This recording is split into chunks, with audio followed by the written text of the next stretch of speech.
আজি চালকোছা আঞ্চলিক কোচ ৰাজবংশী ছাত্ৰ সন্থা আৰু বৃহত্তৰ চালকোছাবাসী ৰাইজে যথেষ্ট মৰম ভাল পোৱা দিছে।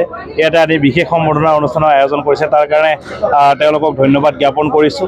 এই অঞ্চলৰ ৰাইজে যথেষ্ট আমাক মৰম ভাল পোৱা দিছিলে। নিৰ্বাচনৰ সময়ত যিহেতু মোৰ বৰ্ডাৰ এৰিয়া দাঁতিকাষৰীয়া অঞ্চল, ইয়াৰ ৰাইজে সন্মানীয় জীৱেশ ৰায় ডাঙৰীয়াৰ লগতে মোৰ হৈও যথেষ্ট কেম্পেইনিং কৰিছিলে আৰু তেওঁলোকৰ মৰম ভাল পোৱাৰ আশীৰ্বাদৰ কাৰণে আজি বিধায়ক হিচাপে নিৰ্বাচিত হ'বলৈ পাইছোঁ।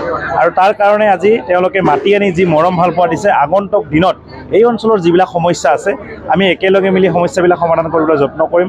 আৰু বাওঁসুঙুৰি অন্তৰ্গত বাওঁসুঙুৰি সমষ্টিৰ অন্তৰ্গত চালকোছা যিখিনি অঞ্চল পৰিছে, সেই অঞ্চলৰ ৰাস্তা ঘাটকে ধৰি শ্মশানকে ধৰি যিসকল ৰাইজে ইয়াৰ মোক সমস্যাসমূহ জনাইছে, খুব সোনকালে BTC প্ৰধান হাগ্ৰামা মহিলা ছাৰৰ লগত আলোচনা কৰি অসমৰ মুখ্যমন্ত্ৰী ডাঙৰৰ লগত আলোচনা কৰি আমি সমস্যাবিলাক সমাধান কৰিবলৈ যত্ন কৰিম।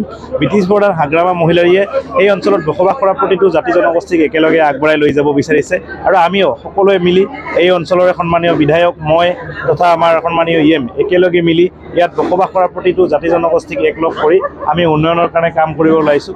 এই যাত্ৰাত মই ৰাইজৰ সহযোগিতা বিচাৰিছোঁ, আশীৰ্বাদ বিচাৰিছোঁ।